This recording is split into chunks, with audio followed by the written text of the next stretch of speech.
Hello everyone, welcome back to my channel Wangxian lovers. और आज मैं आपके साथ Wangxian fan fiction my hot professor का नेक्स्ट पार्ट शेयर करने वाली हूँ। अगर आप मेरे चैनल पर नए आए हैं तो प्लीज़ चैनल को सब्सक्राइब और वीडियो को लाइक ज़रूर कर दीजिएगा। तो चलिए आज का पार्ट हम शुरू करते हैं। तो इससे पहले वाले पार्ट में हमने देखा था कि लैन किरण मान चुका था, वो वी यिंग को एक्सेप्ट कर लेता है। इसके बाद वो सभी लोग लैन मैंशन आ जाते हैं क्योंकि आज लैन किरण चाहता था कि वो सभी मिलके उनके घर पर ही रहें और वहीं पर अच्छे से डिनर करें। वे यिंग अपने रूम में था जहां वो शावर ले रहा था। वे यिंग को पता भी नहीं चला कि कब वांग जी उसके शावर रूम के अंदर आ गया और वो कब से उसे देखे जा रहा है। वे यिंग का इस चीज़ पर कोई ध्यान नहीं था। अचानक से एक हाथ वे यिंग को अपने वेस्ट पर फील होता है, जिससे फील होते ही वे यिंग बहुत ज़्यादा डर जाता है। वे यिंग को वो हाथ वे यिंग की पूरी वेस्ट पर फील होता है। अचानक से वांग जी वे यिंग को पूरी तरह अपनी ओर खींच लेता है और उसके नेक पर उसे वेट किसेस करना शुरू कर देता है। वे यिंग की पूरी बॉडी में अचानक से एक अजीब सी सेंसेशन होती है। इससे पहले कि वे यिंग कुछ बोल पाता, वांग जी ने वे यिंग को वही वॉशरूम की वॉल पे पुश किया और उसके लिप्स पर उसे किस करना शुरू कर देता है। वांग जी इस वक्त बहुत अग्रेसिव था। वो वी यिंग को बोलने का मौका भी नहीं दे रहा था और बस उसे वेट किस किए जा रहा था, जिससे वी यिंग की पूरी बॉडी वाइब्रेट होने लग जाती है। वे यिंग बहुत मुश्किल से वांग जी को खुद से दूर करता है और बोलता है, गगा ये आप क्या कर रहे हो, अगर कोई आ गया तो। वांग जी वी यिंग की ओर देखता है और बोलता है, वे यिंग इस वक्त यहाँ कोई नहीं आएगा तो अपना मुंह बंद रखो। ये बोलकर वांग जी फिर से वे यिंग के लिप्स पर उसे किस करना शुरू कर देता है। वांग जी वे यिंग को किस किए जा रहा था। वे यिंग वांग जी को पहले खुद से दूर करने की कोशिश करता है, लेकिन बाद में वो भी खुद को बिल्कुल नहीं रोक पाता और वो भी वांग जी को किस बैक करना शुरू कर देता है। काफ़ी देर तक एक दूसरे को इसी तरह से किस करने के बाद आखिरकार वांग जी वी यिंग को छोड़ देता है और उसे देखने लगता है। वी यिंग को इस वक्त बहुत शाय फील हो रहा था क्योंकि वी यिंग इस वक्त बिल्कुल न्यूड था। वांग जी वी यिंग को बिना किसी हेजिटेशन के उसे देखे जा रहा था। वी यिंग इस वक्त बहुत ही ज़्यादा शाय फील करने लगता है और वो वांग जी के फेस को टर्न करता है और बोलता है, गगा आप बिल्कुल शेमलेस होते जा रहे हो, आप इस तरह से कैसे। वी यिंग वांग जी की ओर देखकर ये बोल रहा था। वांग जी वी यिंग की ओर देखता है और बोलता है, वे यिंग तुम बहुत ब्यूटीफुल हो और सेक्सी भी। ये सुनने के बाद वे यिंग तो बहुत बुरी तरह से ब्लश करने लगता है। वे यिंग जल्दी से वहाँ से एक टॉवल लेता है और अपनी वेस्ट पर रैप करता है और बोलता है, गगा आप पूरी तरह से शेमलेस हो गए हो। मुझे मुझे मुझे आप ऐसे बिल्कुल नहीं पसंद। प्लीज़ आप पहले की तरह हो जाइए। मुझे ऐसा नहीं पसंद। आप पर शेमलेस चीज़ें शूट नहीं करती हैं। ये बोलकर वी यिंग जल्दी से शावर रूम से बाहर आ जाता है। वांग जी वहीं पर खड़ा हुआ था और बस स्माइल किए जा रहा था। वहाँ दूसरी तरफ वी यिंग जल्दी से अपने रूम के अंदर आता है और वो अपने लिए कुछ क्लॉथ निकालता है और उन्हें वियर कर लेता है।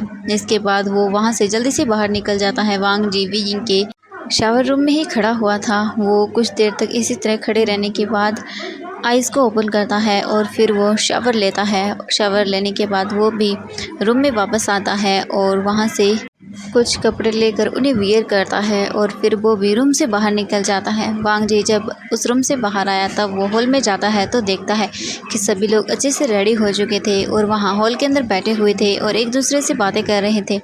वांग जी भी उनके पास आता है और बैठ जाता है। इसके कुछ टाइम के बाद वहाँ पर एक सर्वेंट आती है और वो बोलती है, सर आप सबके लिए डिनर लग गया है तो प्लीज़ आप सब डिनर कर लीजिए। इसके बाद लैन किरण वहाँ से खड़ा होता है और सबको डिनर हॉल के अंदर ले जाता है। सब लोग अपनी चेयर्स पर बैठ जाते हैं।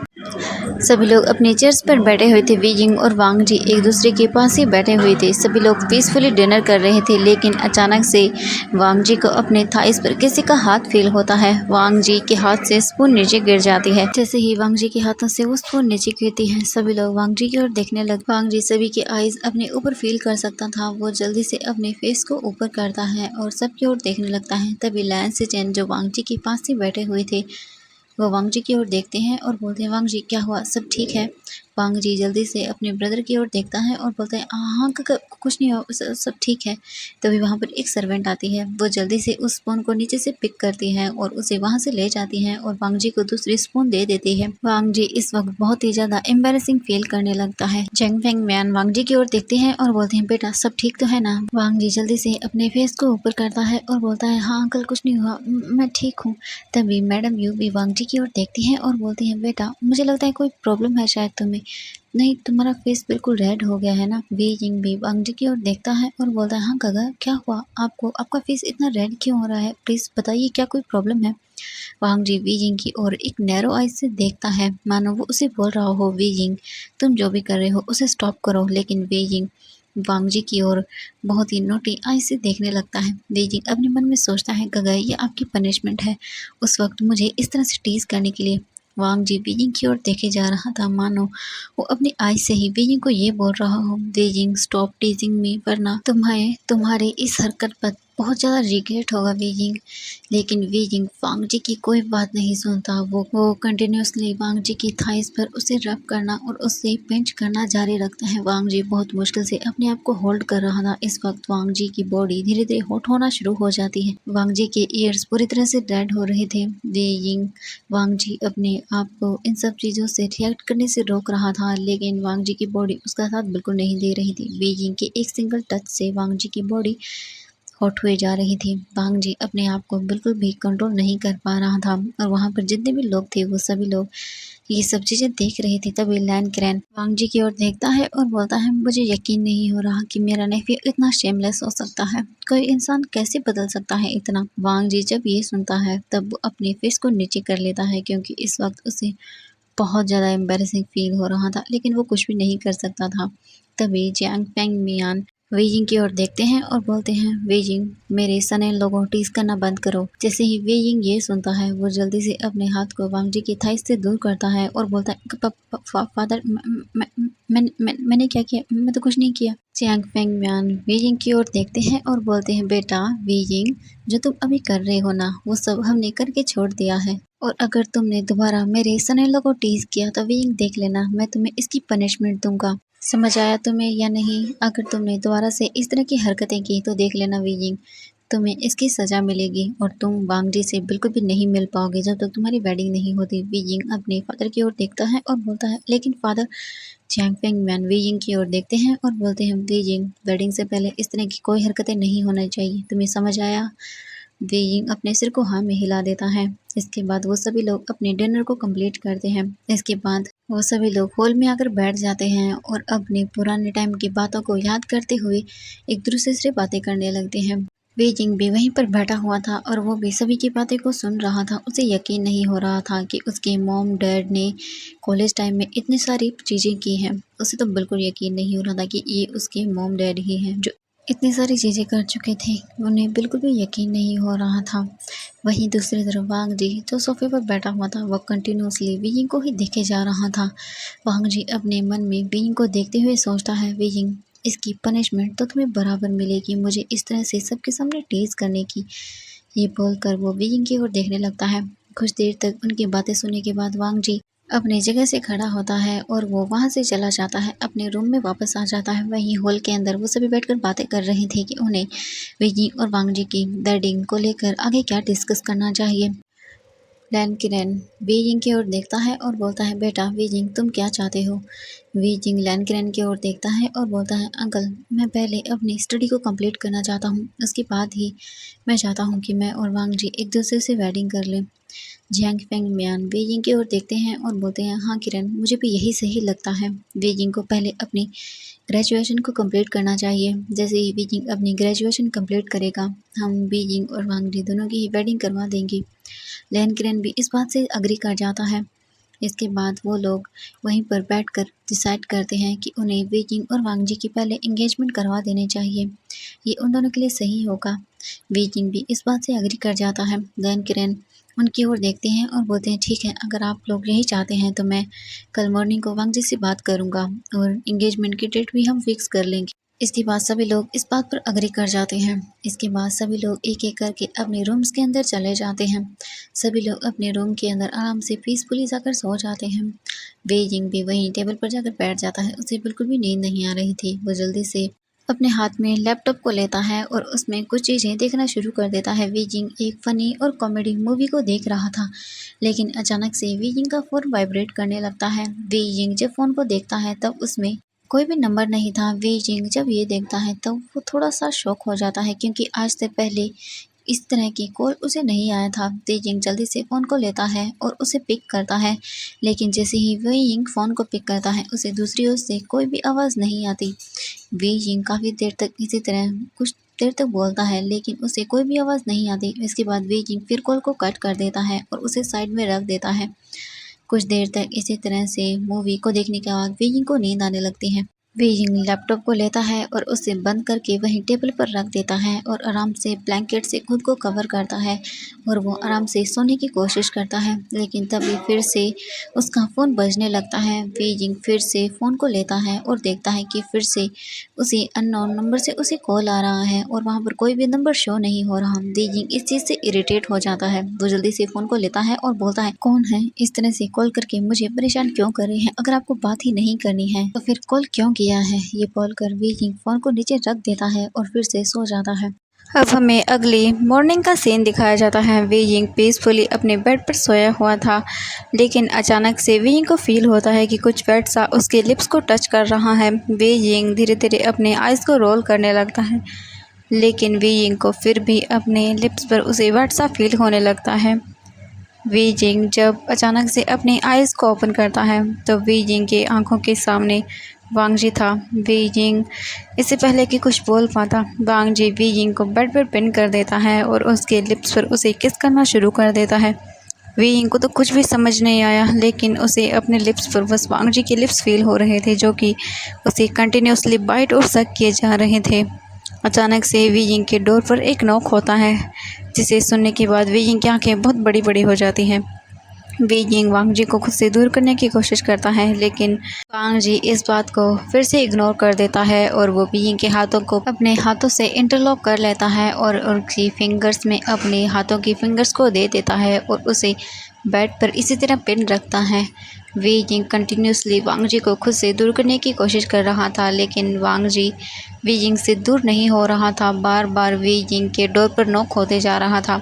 आखिरकार वांग जी जब वी जिंग को किस करके पूरी तरह सेटिस्फाइड हो जाता है, तब जाके वो वी जिंग को खुद से दूर करता है। वी जिंग जल्दी से हाँफते हुए पेड़ से खड़ा होता है, वांग जी की ओर देखता है और बोलता है, गगा आप इसमें क्या कर रहे हो? वांग जी वी जिंग की ओर देखता है और बोलता है, वी जिंग मैं तो कुछ नहीं कर रहा हूँ, मैं तो बस अपने वी जिंग को प्यार कर रहा हूँ। वी जिंग वांग जी की ओर देखता है और बोलता है, नहीं आप ऐसा नहीं कर सकते। आप जानते हैं क्या होगा? कल अंकल ने कहा था कि हम इस तरह की चीज़ें नहीं कर सकते हैं, आपको वेडिंग तक वेट करना होगा। वांग जी वी जिंग की ओर देखता है और बोलता है, अच्छा सच में? तो कल वो कौन था जो टेबल पर मुझे टीज कर रहा था? वी जिंग इसकी तुम्हें पनिशमेंट मिलेगी। ये बोलकर वांग जी फिर से वी जिंग की ओर आगे बढ़ने लगता है, लेकिन फिर से वी जिंग के डोर पर नॉक होता है। वी जिंग जब ये सुनता है तब वो वांग जी की ओर देखता है और बोलता है, गगा मैं आपसे बाद में बात करूँगा, आप खड़े हुए यहाँ से और जल्दी से प्लीज़ कहीं छुप जाइए। वांग जी वी जिंग की ओर देखता है और बोलता है, मैं? लेकिन क्यों? मैं नहीं छुपने वाला। वी जिंग वांग जी की ओर देखता है और बोलता है, गगा प्लीज़ ऐसा मत करिए। तभी वी जिंग को डोर से उसकी फादर की आवाज़ सुनाई देती है। जैसे ही वी जिंग अपने फादर की आवाज़ सुनता है तब वो वांग जी की ओर देखता है और बोलता है, गगा प्लीज़ जाइए, जल्दी से छुप जाइए। वांग जी वी जिंग की ओर देखता है और बोलता है, ठीक है, लेकिन बाद मुझे इसका रिवॉर्ड चाहिए। वी जिंग वांग जी की ओर देखता है और बोलता है, रिवॉर्ड? लेकिन कैसा? वांग जी वी जिंग के वेस्ट को पकड़ता है और उसे अपने क्लोज करता है और बोलता है, Wei Jing I want you. जैसे ही वी जिंग ये सुनता है उसके ईयर्स पूरी तरह रेड हो जाते हैं और वो जल्दी से वांग जी की ओर देखता है और बोलता है, गगा आप बहुत शेमलेस होते जा रहे हो। ये बोलकर वो जल्दी से वांग जी को वॉशरूम के अंदर भेज देता है। वी जिंग जल्दी से डोर के पास आता है, अपने आप को शांत करता है और डोर ओपन करता है। वी जिंग जैसे ही डोर को ओपन करता है, डोर पर उसके फादर खड़े हुए थे। वी जिंग अपने फादर को देखता है और बोलता है, गुड मॉर्निंग फादर। वी जिंग के फादर वी जिंग की ओर देखते हैं और बोलते हैं, गुड मॉर्निंग। वी जिंग तुम्हें इतना टाइम क्यों लगा डोर ओपन होने में? वी जिंग अपने फादर की ओर देखता है और बोलता है, सॉरी फादर, वो मैं कल काफ़ी देर तक मूवी देख रहा था, इसीलिए मुझे टाइम का पता ही नहीं चला और मैं लेट हो गया। जियांग फेंगमैन वे जिंग की ओर देखते हैं और बोलते हैं, ठीक है वे जिंग जल्दी से रेडी हो जाओ, हम लोग वापस जाने वाले हैं। वे जिंग अपने फादर की ओर देखता है और बोलता है, ठीक है। इसके बाद वे जिंग के फादर जियांग फेंगमैन वहाँ से चले जाते हैं। वे जिंग वापस रूम के अंदर आता है। वांग जी वहीं बेड पर बैठा हुआ था। वांग जी वे जिंग के क्लोज आता है और बोलता है, वे जिंग तुमने सुना मैंने तुमसे क्या कहा? वे जिंग वांग जी की ओर देखता है और बोलता है, क्या? मुझे नहीं पता आपने क्या कहा। वांग जी वी जिंग की ओर देखता है और बोलता है, वी जिंग तुम जानते हो मैंने क्या कहा? वे यिंग वांग जी की ओर देखता है और बोलता है, नहीं, मैंने नहीं सुना, आपने मुझसे क्या कहा? अब आप यहाँ से जाइए और मुझे रेडी होने दीजिए। ये बोलकर वे यिंग जल्दी से शावर रूम में चला जाता है और इस बार वो डोर को अच्छे से बंद करता है, क्योंकि उसे पता था कि वांग जी हो सकता है या आ जाए, और ऐसा वांग जी कर सकता है। वे यिंग डोर को अच्छे से नॉक करता है। इसके बाद वो शावर लेने लगता है। इसके बाद वांग जी भी रूम से चला जाता है। वो भी अपने रूम में आता है और शावर लेता है। अच्छे से शावर लेने के बाद वी यिंग जल्दी से रूम से बाहर आता है और वो अपने कपड़ों को पहनता है और वो हॉल में नीचे चला जाता है। जैसे ही वी यिंग हॉल के अंदर आता है, सब लोग डाइनिंग हॉल के अंदर बैठे हुए थे। वी यिंग एक स्माइल करता है और उनके पास चला जाता है। इसके बाद वी यिंग भी डाइनिंग टेबल पर बैठ जाता है और अपने अच्छे से ब्रेकफास्ट को कंप्लीट करता है। ब्रेकफास्ट को कंप्लीट करने के बाद सभी लोग लिविंग रूम में आ जाते हैं। लिविंग रूम में आने के बाद जियांग फेंग म्यान वॉच की ओर देखते हैं। फिर वो किरण के पास जाते हैं और बोलते हैं, किरण, अब हमें भी वापस जाना चाहिए, बहुत लेट हो गया है और मुझे भी अपने वर्क पर वापस जाना है। लैन किरण जियांग फेंग म्यान की ओर देखते हैं और बोलते हैं, ठीक है, लेकिन बहुत जल्द हम दोबारा मिलेंगे वांग जी और वी यिंग की एंगेजमेंट में। जियांग फेंग मैन एक स्माइल करते हैं और बोलते हैं, हाँ, क्यों नहीं। इसके बाद वी यिंग वांग जी के साथ कार में बैठ जाता है और जियांग चेंग और जियांग यानले भी वो आज वांग जी के साथ कॉलेज जाने वाले थे। वहीं दूसरी तरफ वी यिंग वांग जी के साथ आगे बैठा हुआ था और वो कंटिन्यूसली वांग जी को देखा जा रहा था।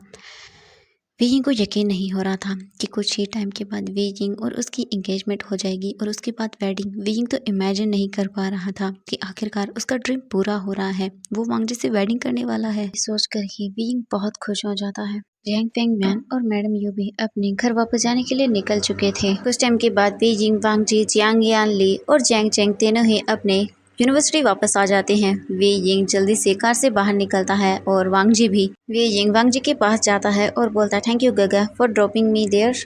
वी यिंग ये बोलकर स्माइल करने लगता है। वांग जी भी वी यिंग की ओर देखकर स्माइल करता है। इसके बाद वी यिंग जल्दी से वांग जी के लिप्स पर एक सॉफ्ट किस करता है और बोलता है, बाय गगा। जब जियांग चेंग ये देखता है तब वो वी यिंग की ओर देखते हुए बोलता है, वी यिंग, अगर तुमने इस तरह की हरकतें दोबारा से मेरे सामने की तो देख लेना, मैं तुम्हारी टांगें तोड़ दूंगा।